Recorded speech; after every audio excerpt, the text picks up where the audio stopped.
Bonjour à toutes et à tous, on commence cette revue de presse avec le match d'ouverture de la 35e journée de Ligue 1. On a eu le droit à un match exceptionnel à la Méno entre Strasbourg et le Paris Saint-Germain. On a pu voir un Racing héroïque comme le titre Les dernières nouvelles d'Alsace ce matin. Alors qu'il menait 3-1 à la Méno, le champion de France a concédé le nul dans les dernières secondes face à Strasbourg 3-3. Les Strasbourgeois ont été proches de l'exploit pour le quotidien régional l'Alsace. Le Racing 5e de Ligue 1 est plus que jamais dans la course à l'Europe. Quel caractère, s'exclame l'équipe sur sa première page avec un Mbappé malmené, car si le PSG a déçu, le prodige français a encore fait un très bon match, auréolé d'un doublé et d'une passe décisive. C'était donc une soirée parfaite pour Mbappé, pas pour le PSG, comme l'écrit le Parisien dans ses pages intérieures. En Espagne, le Real Madrid est très proche de remporter son 35e titre de champion. Il ne faut qu'un point aux hommes de Carlo Ancelotti pour être sacré champion. La défaite n'est pas envisageable cet après-midi contre l'Espagnol. Ce matin, Marca a représenté le Real sur un dracard qui va prendre d'assaut le championnat en titrant la Liga en ligne de mire. Même si la prochaine rencontre est d'une importance capitale pour assurer au plus tôt ce titre, le coach madrilène compte bien faire tourner son effectif pour se préparer au mieux au choc contre Manchester City en Ligue des Champions. Ce sera donc une bonne occasion pour le banc de la Casablanca de montrer son importance dans cette course au titre. D'ailleurs, Marcelo, qui fait partie des meubles à Madrid maintenant, pourra rentrer un peu plus dans l'histoire du club ce samedi. Il pourrait devenir le joueur le plus titré de l'histoire avec le Real. Ce sera son 24e trophée en tant que madridista. La presse italienne salue aussi le futur record historique de Carlo Ancelotti. Le manager de 62 ans pourrait devenir le premier entraîneur de l'histoire à remporter les 5 championnats majeurs en Europe. Ce n'est pas la même ambiance du côté du FC Barcelone et les Blaugrana ne vont remporter aucun trophée cette saison. On prépare donc déjà la prochaine. Ce matin, c'est Ronald Araujo qui fait la une de la presse sportive catalane. Le Barça a officialisé la prolongation de contrat de l'Uruguayen jusqu'en 2026. Une conférence de presse a été organisée au Camp Nou, comme le titre le journal Mundo Deportivo en reprenant ses propos. Il n'a jamais hésité à prolonger avec le Barça. Le jeune défenseur n'a pas caché son émotion, il était très ému pendant cette conférence et n'a pas caché ses larmes comme on peut le voir sur cette première page de Sport.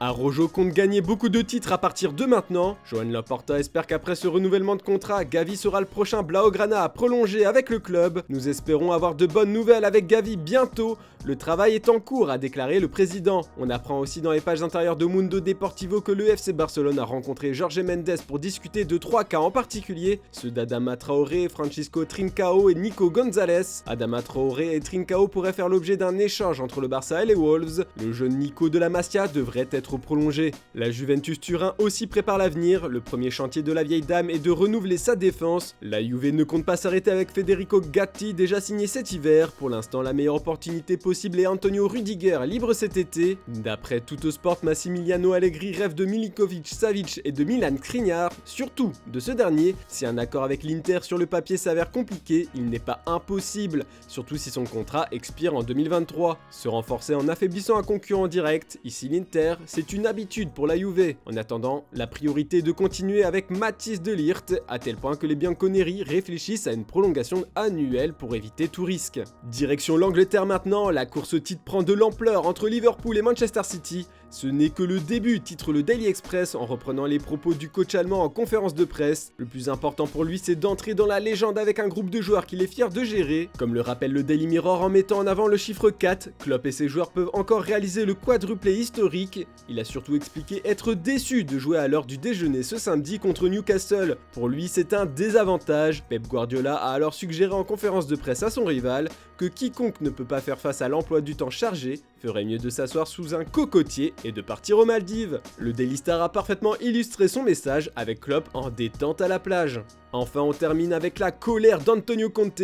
Le manager des Spurs s'est fâché en conférence de presse quand un journaliste lui a demandé s'il avait offert ses services au Paris Saint-Germain cet été. Le coach de Tottenham a assuré que c'est une fake news et une injustice pour tout le monde. Il a déclaré se concentrer uniquement sur les 5 derniers matchs de la saison de Première Ligue de son club. Conte pourrait très facilement tuer toutes les rumeurs sur son avenir en promettant de rester chez les Spurs la saison prochaine, mais il ne le fera pas selon The Guardian. Hier, Conte est revenu sur sa position en affirmant qu'il ne discuterait de la saison prochaine avec la hiérarchie du club qu'une fois la campagne en cours terminée. Il a également rappelé, comme à son habitude, qu'il souhaitait mettre en place une équipe capable de faire plus que se battre pour le top 4. Voilà, c'est tout pour ce samedi, ne manquez pas la prochaine revue de presse dès demain. En attendant, je vous souhaite une très bonne journée et un bon week-end à toutes et à tous.